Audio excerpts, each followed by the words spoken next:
Hello. Hey.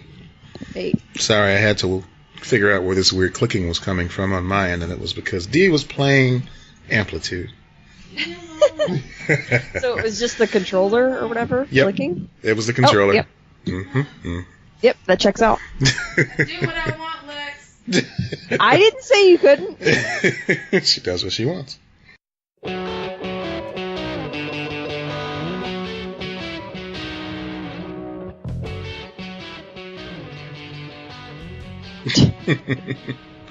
Well, we should talk about the Oscars since that just happened. Okay. And, mini episode means that it'll get edited faster and out to the people faster, so it'll still be topical. Mm-hmm. It's funny how our mini episodes turn out to be super topical and the longer episodes are evergreen. At least I like to think they are. So that's what I think the mini episodes should be anyway. Mm-hmm, mm-hmm. They should be more like, all right, this is today's thing. You. So today's thing is Oscars. The Oscar Awards, 2019 hostless Oscar Awards, brought to you by Kevin Hart's Spite. It was fine without a host. I agree. 100%. I didn't even notice. Nope. We still had our bits. We still had our quirkiness. The production was all still there. And, it was still a fun ride. I think this was one of the most enjoyable Oscar ceremonies I've seen in quite some time. Yeah, they had Tina, Amy, and Maya show up and do the introduction kind of host opening, but then they got into it real quick. It didn't seem like, I don't know. I was happy with it. Even though the broadcast went just as long as it usually does. It ended at 11. That's usually around the time it always ends up ending. Yeah. Now, maybe you can help me understand, what was the whole controversy around the commercial breaks? Like they were going to air some of the awards during the commercials? So the big controversy was that they were going to do cinematography during that, and to have a film award ceremony, the most prestigious one, without cinematography is ridiculous. Like that is not an award you should cut or throw to commercial, especially when you have like short films. Yeah, I don't know why they still have short films and they don't have those in the what's it called, science and what's the, how they give they give a lot of Oscars out but they don't air all of them. They have a separate. Yeah, I think that short films should go there. I would agree with you. And the reason why is because for a long time I've said that they should make these short films available streaming. I know that they're trying to kind of thrash against the whole streaming service thing, but every year Netflix becomes more and more, just normal. It becomes normalized in the movie industry. Their movies keep on winning. I think it'd be the simplest way. Partner with Hulu or something. Everybody's got a piece of Hulu. It would make total sense to put these short films available on Hulu for streaming. Particularly because the awards air on ABC. Yeah. ABC is Disney and Hulu are attached. So, that makes the most sense. But yeah, I mean, I realize that people are, probably going to get all upset about that possibility of that being, pushed off to the side. I'm not saying they should stop giving the award, but I mean, no one ever knows what it is. Yeah. They never watch them, like you were saying. Accessibility is a problem. I mean, there's a hard enough time. Every single year, you have at least one or two movies you go, I never even heard of that. It ruins office Oscar pools because you're pretty much just throwing a dart at the dartboard trying to figure out. Yeah. Which one? Yeah, it's not even that. It's they cut people off giving the awards, and that always pisses me, or getting the awards, and that always pisses me off because I'm like, this is the only time they're going to get to do that, and so they do it for time, and the only thing I could see cutting, off the top of my head when I was watching it too, I was like, how do you trim this down? And I think that not having a crazy opening to the award, which I don't know how the ratings are for this. I don't know if that's come out yet, but I think that not having like a big crazy opening number bullshit when it's fine without it. We just want to know who won the awards, and then have the funny stuff in between and everything like that. And then, I don't know. I feel like that was the only thing that they can safely cut. Cinematography is not or it was either that or editing. I might be misremembering it, but I'm pretty sure it was cinematography. And that's just like, how could you possibly do that? Like, that I can never see cutting or airing during the commercial like they were talking about. But, when's the last time you watched a short film? Yeah, I can't ever say, hey, I feel like watching a short film today. But to answer your immediate question, it looks like the ratings have been released, and they rose from last year to 29.6 million viewers. Yeah, so initially... From what was it last year? The 2018 Oscars initially drew a 6.4 rating in adults 18 to 49 and 24.4 million viewers before rising to a 6.8 rating and 26.5 million. So at the high, this year's Oscars got 29.6 million. Yeah, that's a huge improvement. Definitely. So congratulations to the team behind that. I think another thing was, too, people wanted to see the spectacle. I'm sure that some of the Kevin Hart news made people want to tune in and see what happened. All the nominations were pretty exciting. We got. I think it's mostly about Black Panther. Yeah, I was going to say that. I think that's why people are tuning in. Yeah, that and of course Bohemian Rhapsody. People wanted to see, if that was going to get lauded as the film that. It was polarizing, that movie, in a lot of ways. So I think people wanted to see how far they would go with the congratulating. So you and I were messaging during the show, and then we were tweeting and everything like that. You were tweeting from your account. I was tweeting from Alexa and that account. And so I was at a certain point in there, they gave Bohemian Rhapsody editing. Yeah. And I started to lose my shit. Right. Because here's the thing, fuck Bohemian Rhapsody. It's not good. It's not a good movie. I'm sorry, guys. If you loved it, that's great. I'm telling you that you love Queen music. Yeah. And you love Rami Malek. Well, I'll tell you what, those are the only things you should love from that movie. That's why we got Mamma Mia 2, Here We Go Again, because ABBA has depth in their catalog of music, and they wanted to play the other songs people like too, while parading Cher around. Hold on. Are you trying to shit on Mamma Mia 2 right now? Oh, I'm not trying. I will go to the mat for that movie. That movie is good. Here we go again. They couldn't even give it a name that made it seem like, inviting. My sister-in-law and I are huge fans of Mamma Mia. Or are you just huge fans of ABBA? No, we're huge fans of Mamma Mia. Okay. I didn't even know what ABBA was before Mamma Mia. So she was. I went to see them up in Maryland during the summer, and so she was like, "If you can wait, we can go see it together." I was like, "Yes, I'm waiting. We're going to see it together." Cut to us sitting in the movie theater, like both of us trying not to openly weep and kind of weeping at the ending of that movie. It's a well constructed film, I will say that. Mm-hmm. Right? Okay. It's very well made. All right. Bohemian Rhapsody, on the other hand, is not well made. I just want to clarify, no disrespect to Swedish super pop group ABBA, because you guys are awesome. But all disrespect to here we go again. So ABBA, so that's an acquired taste. Mamma Mia, I understand that not everyone is into that musical in particular. Okay, that's fine. Yes, that's not the point. Everyone loves Queen, right? Yeah. Pretty much. And Rami Malek is a fantastic actor. Yes, he is. That is the only reason that film was there. And the fact that it won other awards and it was nominated for Best Picture offends me.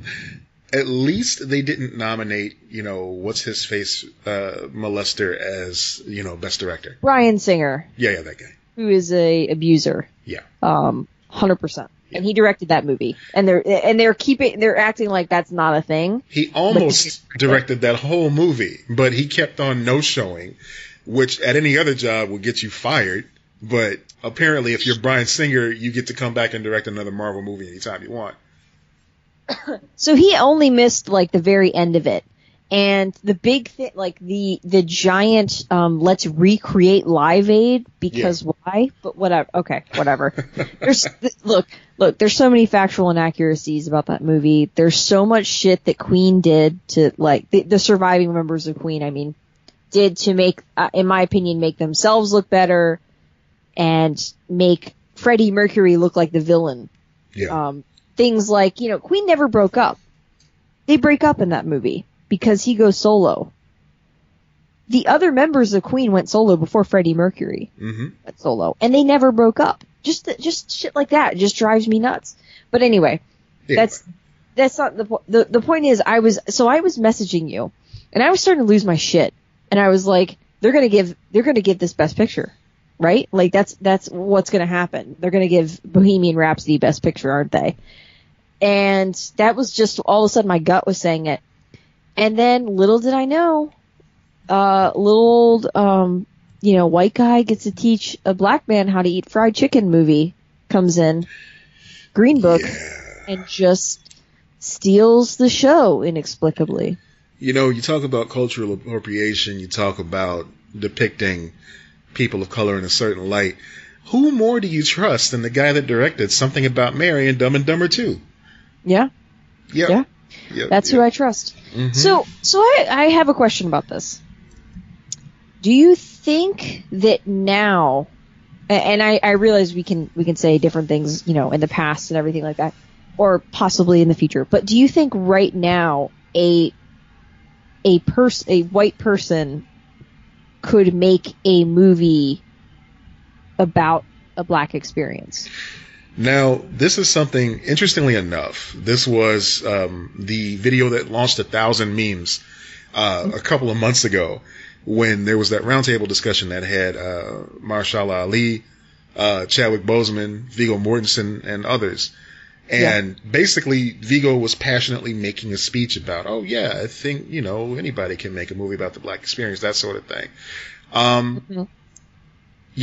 I feel that while there are directors who are capable enough to properly do their research, to speak to individuals who are knowledgeable on these subjects, there are also black directors who have been discarded and marginalized, who could also tell these stories competently, respectfully, that aren't given that opportunity. So just the very idea of awarding a white director with that opportunity before a black director who's more attached to the material, it just doesn't make any sense. And then to celebrate that. I mean, we've had award show after award show of what I call slavery pornography, basically. Winning these awards, where basically people stand up and they applaud these actors and directors for depicting how awful slavery was. Guess what? We haven't forgotten. No matter how bad internet trolls will tell you, that's over. Get over it. It's on the screen every year, basically reminding us how it happened. It was like 4 generations ago. Come that's on, all. get over it. Your grandma died poor and but whatever. Yeah, that's getting really sad. But what I'm getting at is the fact that, it's... Wait, is slavery not funny now? Not this year. Quentin Tarantino tried to make it funny with Django, but he kind of didn't really do that too well. Not yet, but he'll save us next year. Maybe. I mean, if he keeps hiring Samuel L. Jackson, that's just by volume helping us out, I guess. Yeah. But what I'm getting at is the fact that, the Academy loves these type of stories. Right. About racial injustice and then finally at the end coming around and everything like that. And I won't lie, these stories are inspiring in a lot of different ways. I love Hidden Figures. I thought that was an excellent film. And pretty much same thing. We had Kevin Costner as the white savior in that film. But it told the story of these black women that hadn't had their story told before. All I'm saying is that movies like The Green Book are bait. They are Oscar bait, and the bait was bitten. Yeah. Yeah. So in the similar vein, they have, there's been a lot of arguments for this over the past couple of years as well. So Rami Malek should not be allowed to play Freddie Mercury because he's straight. Things like that come up. And we talked about this in the past, of, Matthew Bomer can't play the 50 Shades of Grey guy because he's gay. And that's discrimination, but it's not when Rami Malek. So basically, the only argument that I have with all this, and I will preface with the saying, I don't know if it's the same for race and sexual orientation. So, and also director versus actor is another different thing. But when you're saying the problem that I have with this argument for, like, it should be a gay actor playing a gay role, is, then they're not going to let you play straight roles, right? Like, when you get into this argument of the people, like, this person has to play this thing, especially when you're talking about actors, you're putting them in a box, and you're not going to have any actors come out, because all of these actors are going to go, there are mostly straight roles out there for me, and I can't just play gay characters. I feel like, I guess I kind of was just thinking about it with the race part as well, of, like, I believe that this is what's tough. I kind of agree with the, like, you can make any movie you want to make, but at the same time, I do agree that there aren't enough black voices, for example, making films. So, like, yeah, we can have that argument for everyone can make whatever film they want to make when the ground is more equal. But it's not right now. So I understand that. But I'm just kind of a little bit, like, I'm a little bit worried about this constant, like, you can't do this thing that we have, that it's going to hurt us creatively. Yeah, you're right. And what's interesting that you mentioned that we have Darren Criss came, he made a statement saying that he would no longer play. He would no longer be another straight boy taking a gay man's role, is what he said exactly. Right. So that was interesting to me that he would take that type of stand. And ultimately, I think that's what it is. It's an actor's choice, whether or not they decide to be an ally or they decide to take these roles. So when actors make this choice, the audience makes their choice too. And if but do you think that doesn't make them an ally? I don't know. I mean, really, I honestly don't feel it's just like interesting. I don't feel like I'm close to it enough to really make that type of statement. So it is a little bit. So, like, clearly, we can't do, like, blackface. Like, so we're not talking. No. Yeah. So we're not talking about that. And then when people say trans actors should play trans roles, that makes sense to me. But at the same time, it should match the gender. So like a trans male, for example, should be able to play trans male parts, but also should be able to play male parts, right? Like, because that's a man. Like, that's what we've, gone, okay, that's what the movement is fighting for, correct? So I don't want to see a trans male actor or trans female, whatever, limited to just playing trans roles. I think they should get in. I think everyone should have the opportunity to play that role, to play these roles. But then we say, no, like, you can't have a cis male actor playing that role because they haven't gone through that experience.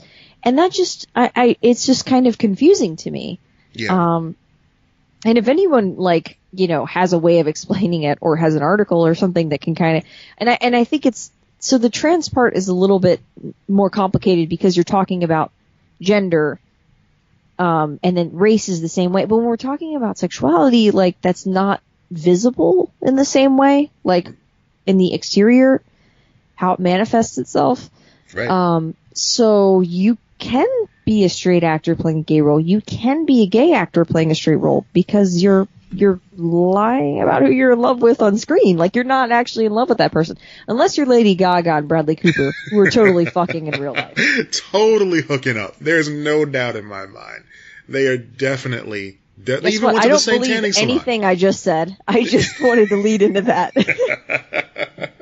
You know I'm tired, sweet chili babies. I'm very tired. That's all right. So if I sound a little off, it's because I'm tired. But yeah. No, I was thinking about that a lot last night with, you know, like how important it is to have visibility in front and behind the screens. Like how beautiful that is. How much of a difference that makes. Mm-hmm. But then at the same time going, well, why can't, you know, it's really hard to explain, but I can understand when people are going, you can't do this, you can't do this, you can't do this, how people are going to eventually lash back and be like, why can't I? Right. I got in this to be a completely different person. Like if you're an actor, to go into a completely different mindset and everything like that. Mm-hmm. So I don't know, it's just kind of. Well, I got two things to say about it. Yeah. One, I respect how hard that, you know, LGBTQ people have to work to really navigate these waters, because there are a lot of situations. Blackface is like straight up. That is right in front of you.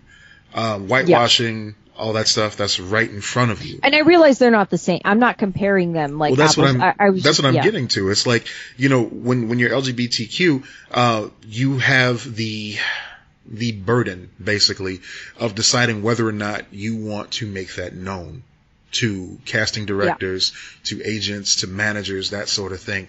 So I can't imagine having to live your life knowing that when you reveal what you do in your bedroom, that makes a difference to the type of roles that you get.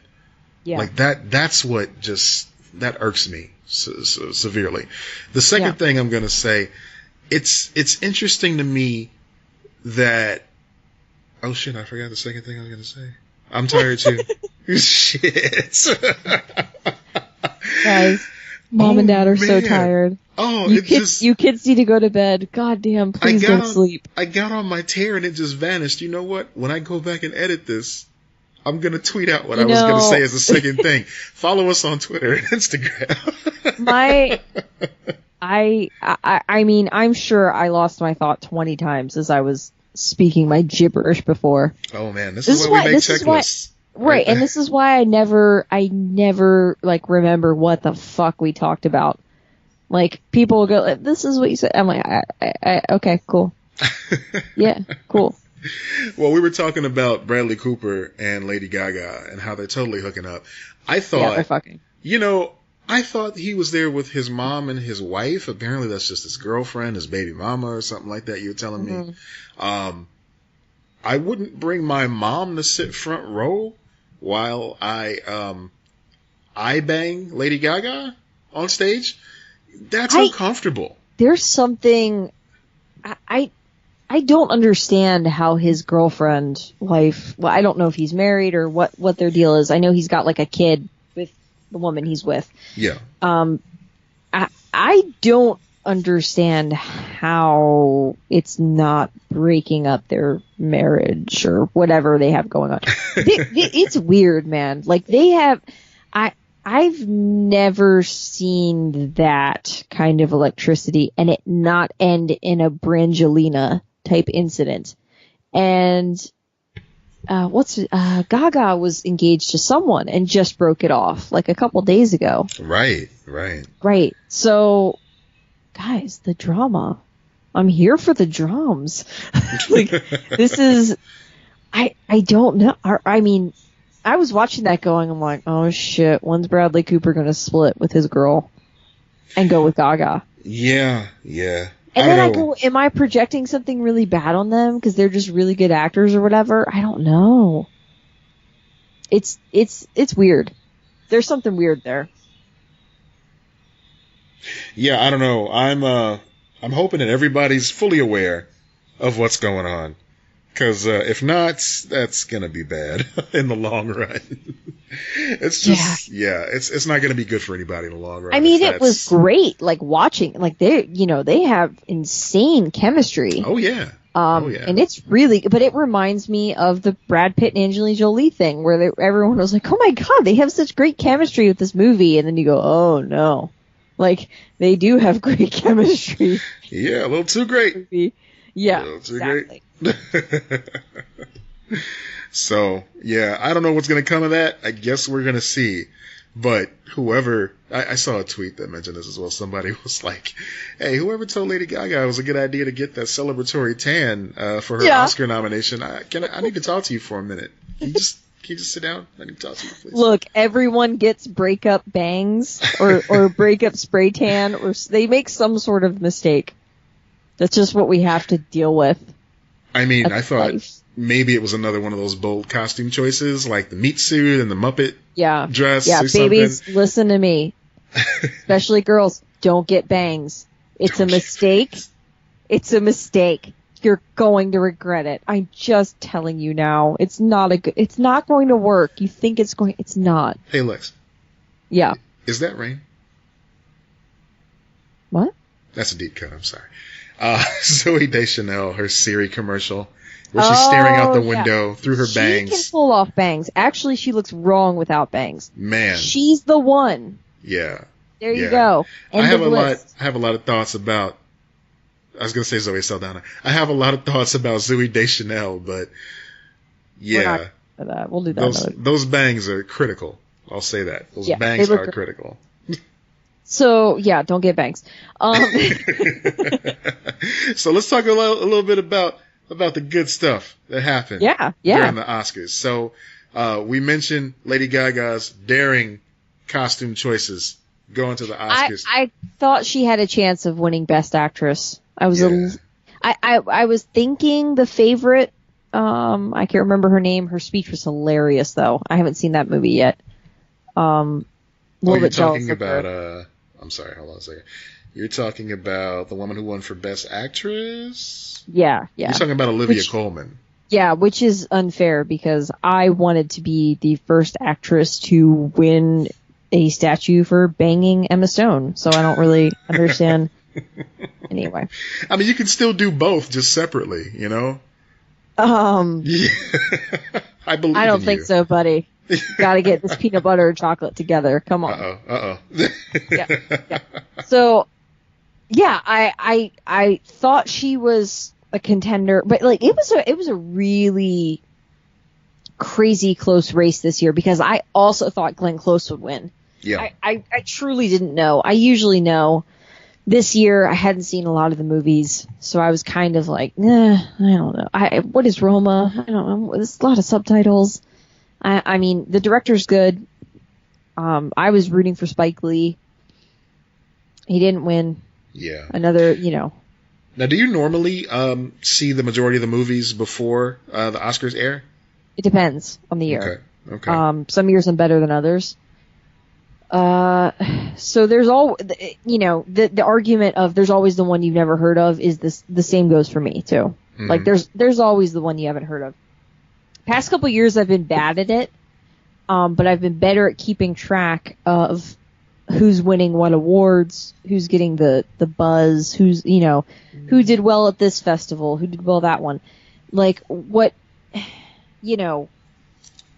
I have a better idea of who I think is going to win, I guess is the way I should say. And this year I was just like, I don't know. What's this Green Book thing? This is the thing. Yeah, I wasn't about to watch Green Book. I'm like, I've seen this story already. I'm good. But yeah, no, I don't really.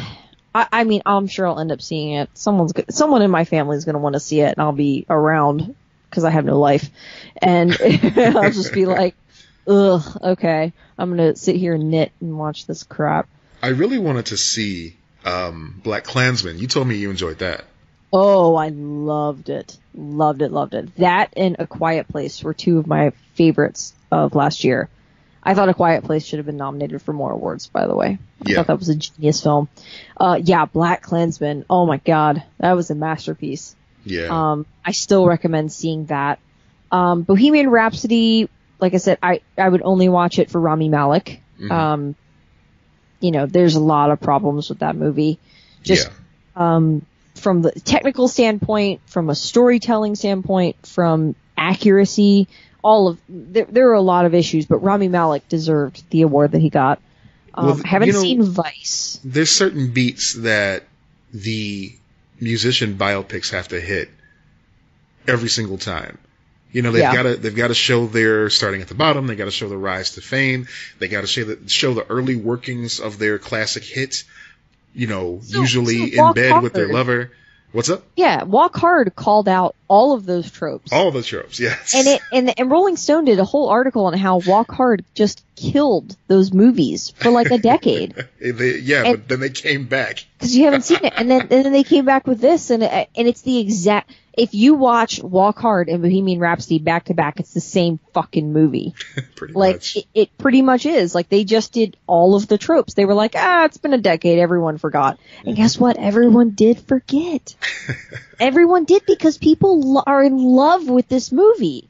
Hey guys, life on the road is hard. All right, especially when you're in a committed relationship. It's difficult.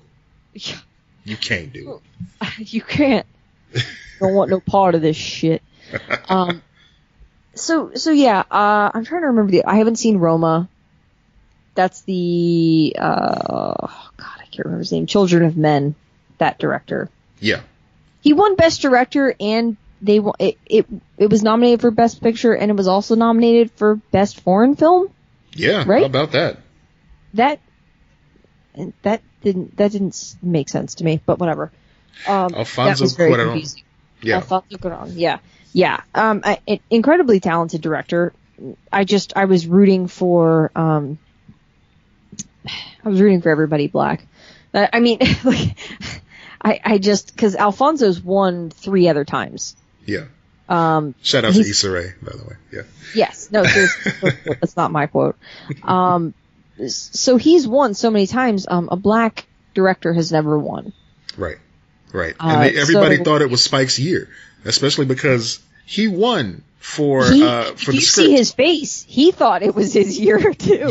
Yeah. I mean, everything was looking up. The Knicks won for the first time in 18 games. He found that out from one of his best friends, who Samuel L. Jackson. He ran up and hugged him when he won Best Script. You could see the tears in Jordan Peele's eyes as they cut to the audience as he's giving his acceptance speech. This was Black history in the making. And despite him not winning, like, black people won the night. Oh, for sure. Like, for sure. Yeah. I mean, we're only a couple years removed from Oscars So White, and here we are. It seemed like every single presenter duo, at least one of them was a person of color, and I love that. Oh yeah, they were so cool. They were listening to that criticism, and they were following through on. We have got to fix this shit. Even the director of the orchestra was a person of color. I was wow, everybody. And one could probably argue that they possibly over directed. I don't think so. I thought it was pretty amazing. Black Panther won a lot of awards. It didn't win Best Picture. Didn't think it would win Best Picture. That was also one of my favorite films of the year, but we've talked about this before. It's a big budget movie. It doesn't need to win an award like that. Best Picture, I mean, not other Academy Awards. It deserved, especially costumes. I remember specifically when I went to see Black Panther for the first time. Yeah. Feeling, like, oh my God, these costumes. Like, I'm not usually the person that is like, costumes, oh my gosh. There was something about the costume design of that movie that there was so much thought put into it. So my aunt, on every level. My aunt, who is a documentarian, she has worked with Ruth Carter before. Oh. And she was just telling me, like, this woman loves her job. Yeah. She is ultra talented. She's worked with Spike Lee for years and years. And she just deserves all the accolades that she gets.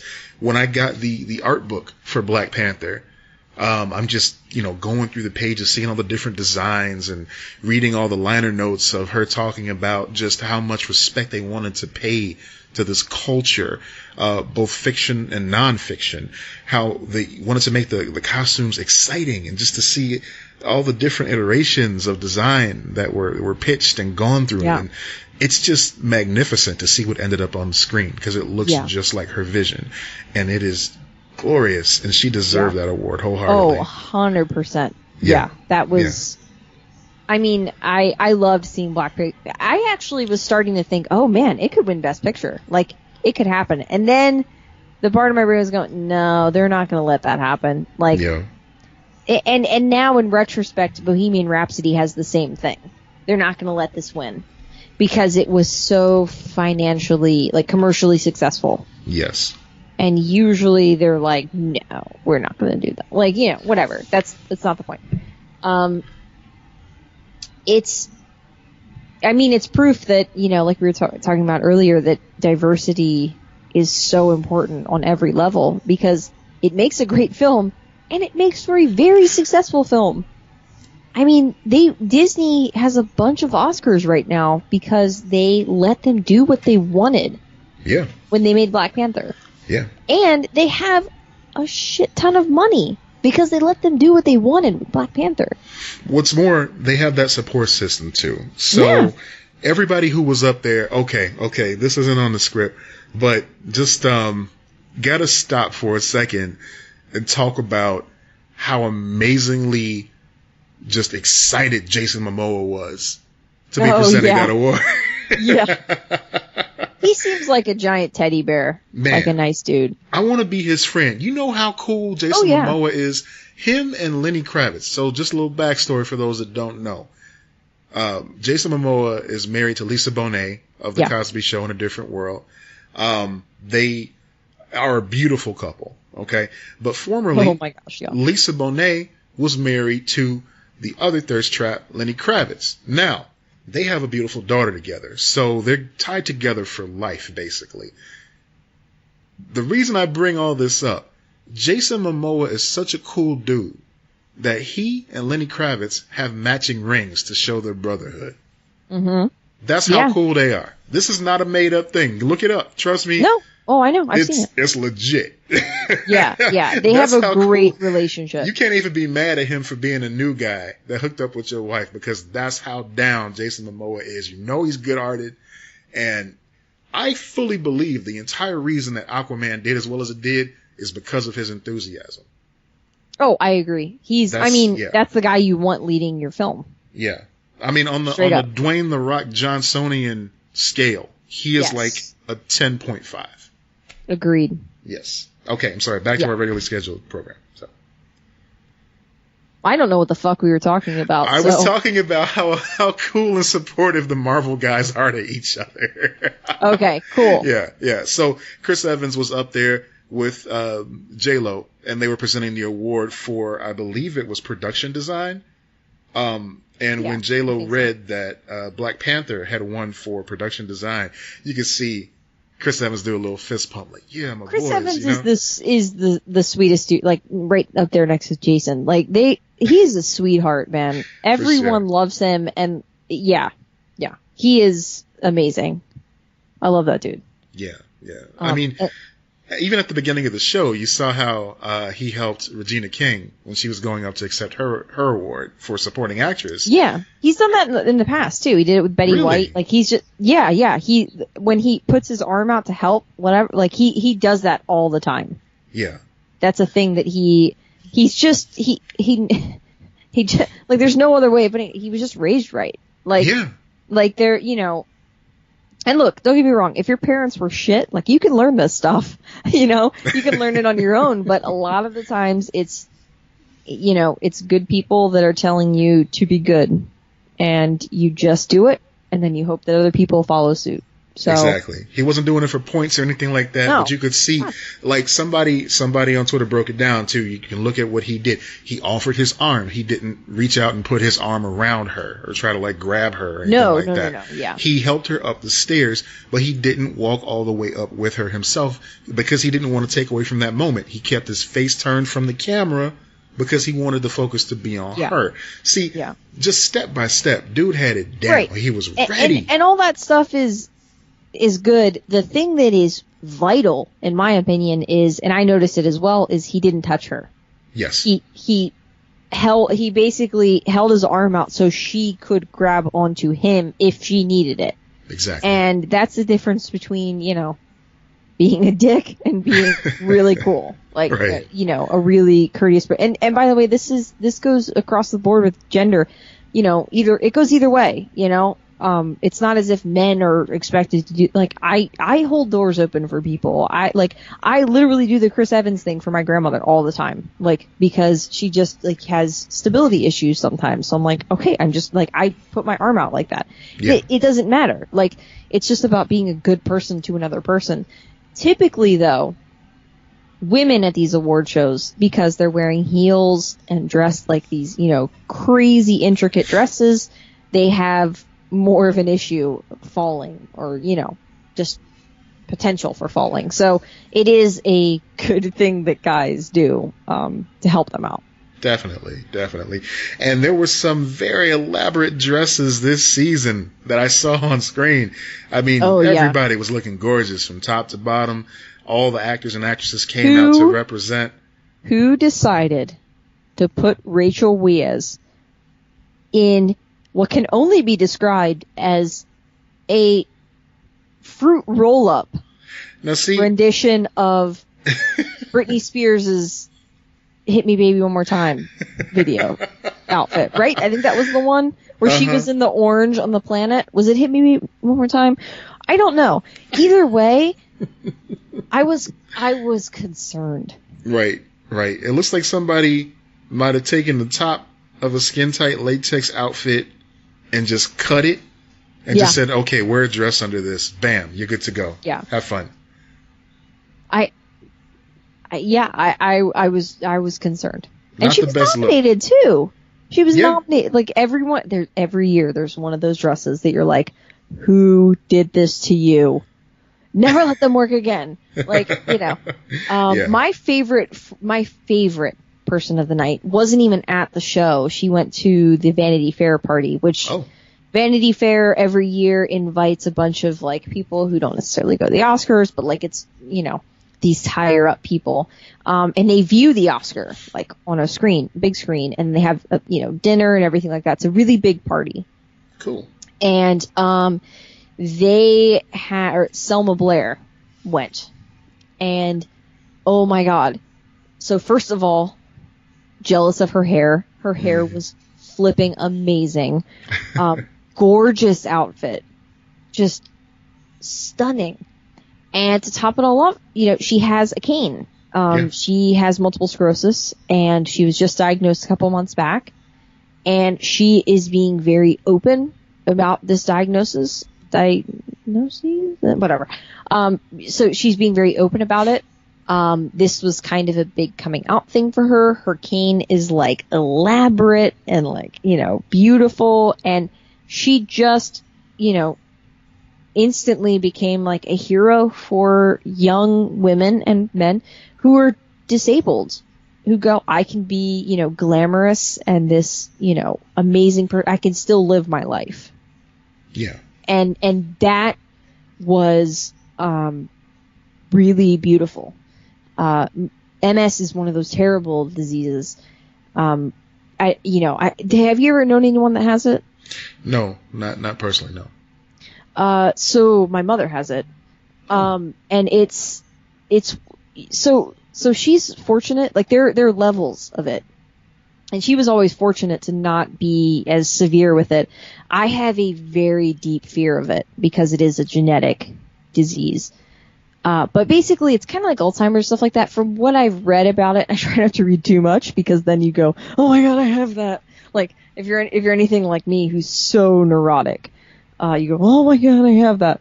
But it's like plaque building up, which is the same thing that happens with dementia and Alzheimer's. They think that this is the reason for it. So plaque builds up in your brain, and then you can't function properly.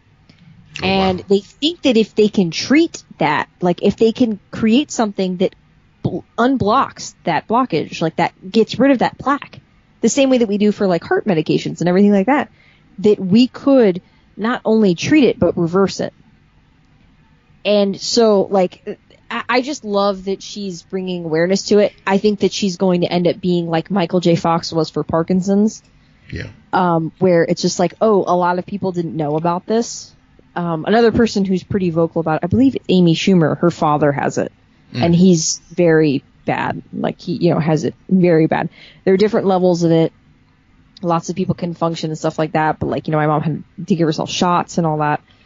And that's, my dad was like, oh yeah, she dealt with shots and everything, that's just, it's difficult. So I really was like, oh my God, Selma Blair, like, in addition to, in my opinion, looking the best dressed, like just whoever, I don't know who dressed her. I don't really keep track of that stuff. I don't care about fashion that much, but I was like, you look gorgeous and you are like making people aware of a very important thing that's happening to you, but happening to so many other people.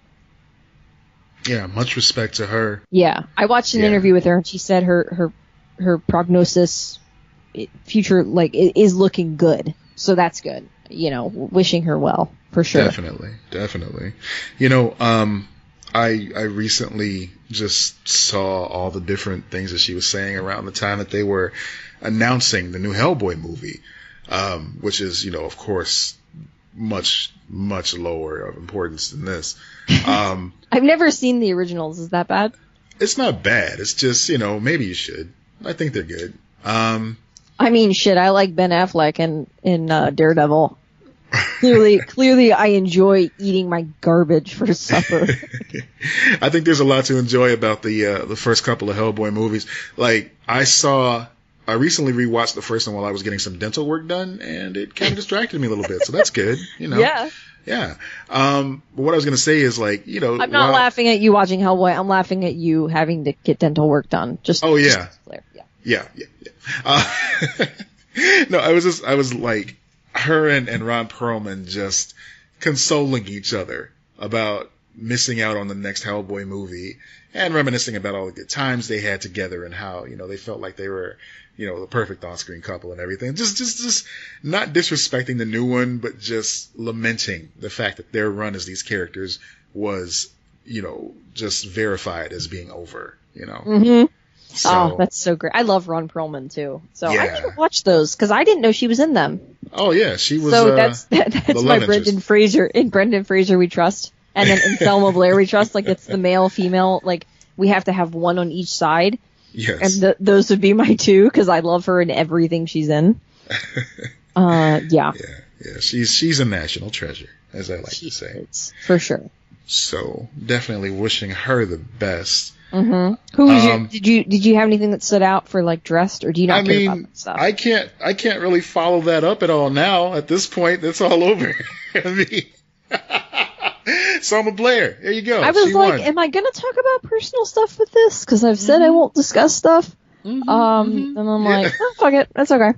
That's okay. No, it's guys, totally I'm cool. super scared of getting it. No, I do want to give a shout out to that amazing camera they have on the red carpet that gets that, right? like, The 360? slow-mo 360. Yeah. Oh my God, I'm obsessed with that camera. So here's where it really stood out to me this year.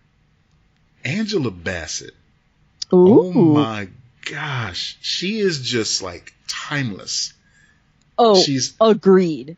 elegant. She hasn't aged a day. Do you know it's been like over 2 decades since What's Love Got to Do With It was released in theaters? Shit. And she still looks like she can play Tina Turner in her prime now. I agree, man. She's not aging. What? No. How?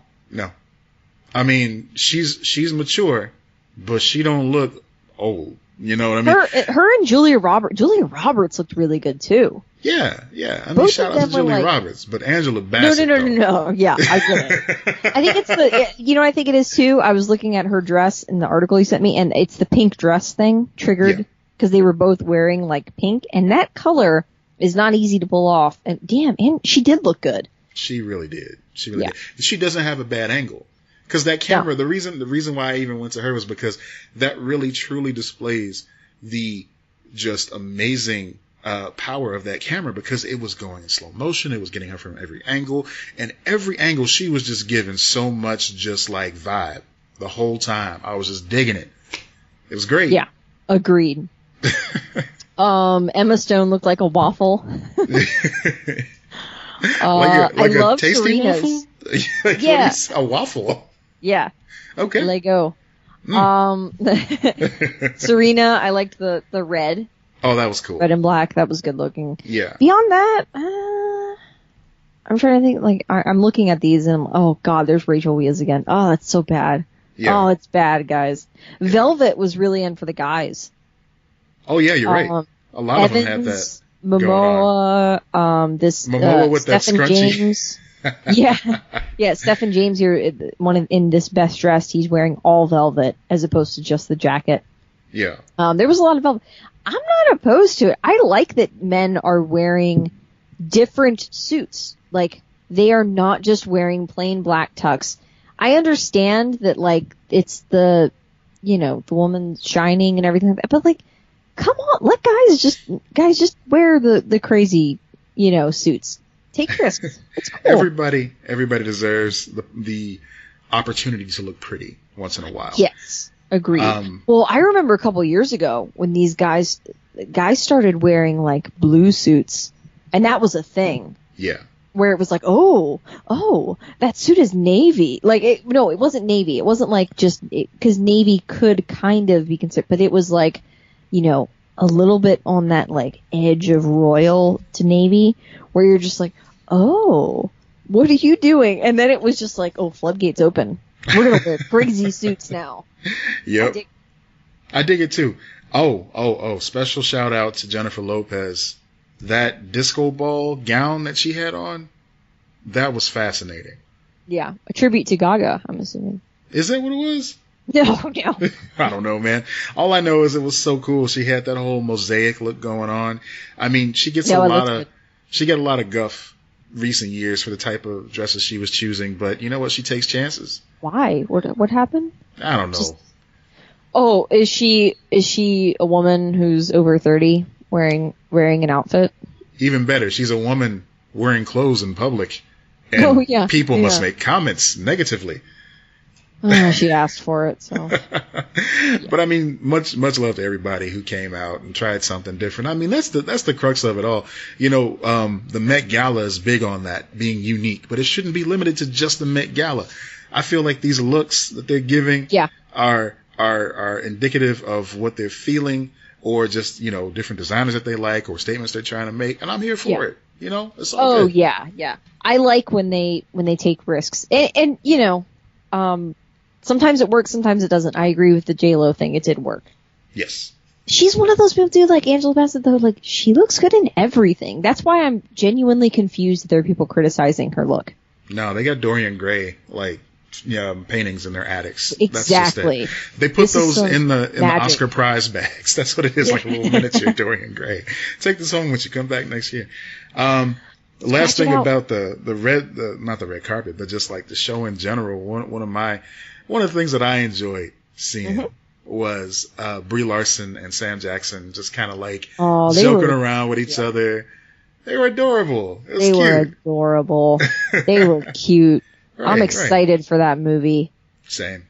Also, people are giving it shit online early. I don't know if you saw today. It's called Pulling a Black Panther, where you go on IMDb or Rotten Tomatoes and give it a negative review before it's even done. Right. So Rotten Tomatoes just changed their policy, though, because of it. They changed. Yeah, no, they changed it today. They announced it today that they're not going to allow users to give reviews before the film was released. Perfect. I guess it got bad enough that they're like, no, we're not doing that anymore. I mean, that's how it should be anyway. That should have been the policy all along. I mean, the excitement thing, people would like vote with their excitement or whatever, and that's one thing. But giving it a rating, using that as the audience like score along with the people who actually saw it. Because the critics get screeners. They get to see that movie. They can give you their opinion on that movie. Most people do not.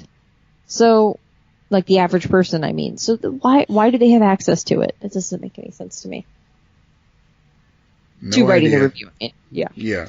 Yeah, that's good they changed that, so hopefully that won't happen. I'm just kidding. It'll happen. She's going to get shit. Of course. Online forever. Of course. And she'll probably quit social media just like the women of Star Wars had to do and everything like that. Mm-hmm. Yeah. But yeah, no, honestly, other than some of the Bohemian Rhapsody stuff and Green Book winning Best Picture, inexplicably, and then me just thinking Spike should win. Yeah. That's just completely personal. Alfonso Cuarón deserved that award. You know, I'm not, or probably did. I haven't seen the movie, but I understand, like, he's incredibly talented. I was happy that Black Panther won as much as it did. I was happy with the diversity of the show. I was fine without a host. I thought it was a good show overall, you know? It was good. And if anybody was wondering what Kevin Hart was doing, he was in his personal gym at home, punching his boxing bag and getting ready for his role in the upcoming Jumanji 4. Did you see the new Jumanji? It was really good. Was it? It was. It was super good. Dude, it was very, very well done, and I'm really excited for the sequel. I can't watch movies he's in. I love The Rock. I understand. Love Jack Black. Kieran Gillian, great. I know. Can't do Kevin Hart. I'm reluctant, but like I have to. You know, it's the one. It's the one you should put up with him for the sake of everything else in it, because it's really well done. But, it was good in spite of him. I get it. Oh, 100%. I'm very excited for the sequel. Yeah. I never thought I'd say that. I did not want to see that movie. I saw the trailer. I was like, oh, it looks okay. Like, it doesn't look that bad.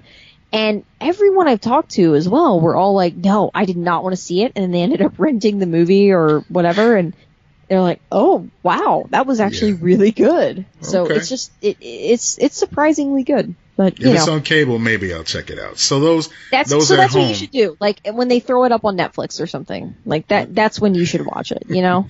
Yeah. Those at home may be wondering how I got to Jumanji 4 as this upcoming movie. Well, there's Jumanji. Right. I didn't even catch that. Yeah.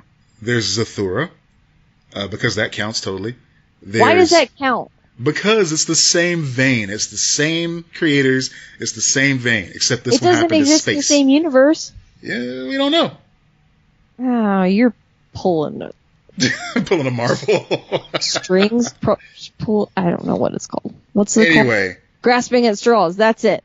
I got to it eventually, guys. I stole that from Jack Black anyway, Jablinski Games on YouTube. If you're not following Jack Black on YouTube, he's got a gaming channel where he I've heard that's kind of games. It's hilarious. I love Jack Black. Yeah, he's a good dude. He is. He's great in that too. Yeah. Oh, here's a dark horse though that he didn't even mention. The Jumanji animated series, pretty enjoyable. I don't remember there being an animated series. Yeah, it's way back on UPN when that was still a thing. Jumanji, the animated series. Yeah.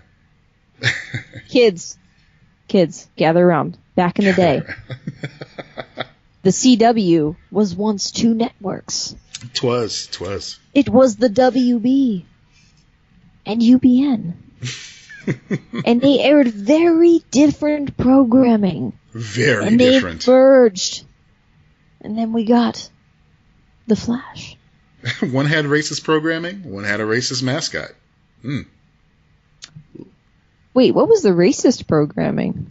Oh, well, Homeboys in Outer Space, you know, that sort of thing. Oh, okay. Yeah, it was just, I mean, maybe it wasn't racist. It was just bad. Whatever it was. Okay. I was just like, wait, what am I missing? Okay, that makes sense, yeah. Like, I remember all the hype for UPN when it was first starting up. Homeboys from Outer Space, Moesha, Malcolm and Eddie, had Malcolm Jamal Warner and Eddie Griffin. Okay. I forget what the name of the show was, but it was like some lawyer sitcom that had Uncle Phil as a judge, you know, after Fresh Prince, of course. Yeah, they took a lot of chances. And, of course, Star Trek Voyager. Can't forget that. Man, we took a turn at the end of this podcast. It just became way too black for me. I don't understand what's going on. I want to dig into how you consider Star Trek Voyager to be black, but okay. We're going to get into that next time. Wait, No, I was trying to find a way and I couldn't. I mean, Tuvok, I guess. Yeah. I get the Star Treks confused. No, I'm just kidding. I know that's Janeway. That's the only one I know. Yes. I don't know the Star Treks, but I know the Janeway Treks, and I defend the Janeway Treks even though I've only seen like 10 episodes of it because I'm like, she's the best one. I like Why? the Janeway. Because it makes people mad when you say she's the best one. And I'm like, I'm gonna keep saying it then. She's the best one. I like the Janeway Trek before it became the Borg show starring Seven of Nine. Because it just became all about her at the end of that. You know what? This is a mini episode. We're going to save this wonderful banter. We're going to save this banter for next time, yo. Thank you so much for tuning in. Lex, you have any closing thoughts about the Academy Awards? I want to hear what your thoughts are, listeners, sweet chili babies, friends, foes. I want to know what you think of the Oscars. I don't, Nobody's ready for Oscars. Hashtag. Okay, go ahead. Sorry. Oof. I don't, what does that mean? I don't know. Somebody will get it. Okay, sure. Okay. So, yeah, I know. I'm curious as to what other people think. Like, what would you have picked for your best picture? Everyone's gonna say Black Panther, and that's fair. That's fine. We'll learn a lot about our fan base. We'll learn a lot about our listeners. Aren't as good as they used to be. There, I said it. That's fine. All right, folks. We'll share any answers we get on our next episode. Thank you for tuning in. Follow us on the socials. Rate, review, and subscribe. That really helps us. Share us with your friends. Guys, we need to make this cult bigger. I need you to go out there and recruit people. Don't tell them what they're getting into. They don't need to know. Just bring them in. We'll take care of it from there. Talk about a dark turn, man. This got weird. Anyway, I'm Matt Peters. Did I make it weird again? Okay. I'm Lex Lutz. Sorry. Thank you for tuning in. Be excellent to each other. Bye.